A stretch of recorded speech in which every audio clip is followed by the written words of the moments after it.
రామారావు గారి 103వ జన్మదిన సందర్భంగా ప్రపంచవ్యాప్తంగా ఉన్నటువంటి తెలుగు వారందరికీ జయంతి శుభాకాంక్షలతో పాటు అట్లానే బక్రీద్ పండుగ మైనార్టీ సోదరులందరూ కూడా బక్రీద్ పండుగ శుభాకాంక్షలు తెలియజేస్తూ మరి ఈరోజు మహానేత ఆ రోజు గతంలో జూబ్లీహిల్స్ బై ఎలక్షన్స్లో ఎంతోమంది ప్రజలందరూ కూడా ఈ ప్రాంతంలో పెద్దలు ఎన్టీ రామారావు గారి స్టాచ్యూ కావాలని మరి పి జనార్దన్ రెడ్డి గారి స్టాచ్యూ కావాలని రేవంత్ అన్నను కోరడం మరి అన్న మాట ఇవ్వడం ఆ మాట ప్రకారం ఈరోజు ఎలక్షన్ అయిన 6 నెలల లోపే పెద్దలు ఎన్టీ రామారావు గారి జయంతి రోజే ఈ యొక్క గొప్ప వేడుక విగ్రహ ఆవిష్కరణ చేసుకోవడం ఎంతో సంతోషంగా భావిస్తున్నాం.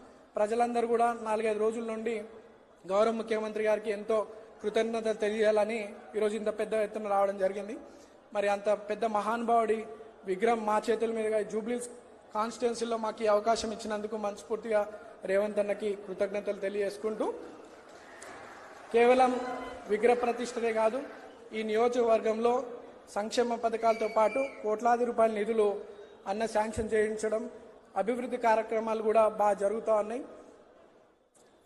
ఆ రోజులలో పెద్దలు మహానాయుడు మహానేత ఎన్టీ రామారావు గారు పార్టీ స్థాపించి ఎంతోమంది బీసీలకు అవకాశం కల్పించినటువంటి వ్యక్తి. ఈరోజు బీసీలను కూడా మన రేవంత్ అన్న పాలనలో బీసీలకు కూడా అత్యధిక ప్రాధాన్యత ఇవ్వాలని అన్ని రంగాల్లో అభివృద్ధి వాళ్ళు చెందాలని చెప్పి ఎంతో కోరుతా ఉన్నారు. మరి గడిచిన బై ఎలక్షన్లో ఒక బీసీ బిడ్డగా నాకు అవకాశం కల్పించినటువంటి రేవంత్ అన్న ఈరోజు ఒక నవీన్ యాదవ్గా మీరు నన్ను చూస్తూ ఉన్నారు. రేపు భవిష్యత్తులో 50 మంది నవీన్ యాదవ్ లాంటి యువకులని రేవంత్ అన్న తప్పకుండా రాజకీయ భవిష్యత్తు కల్పిస్తాడు కష్టపడే వారందరినీ కూడా.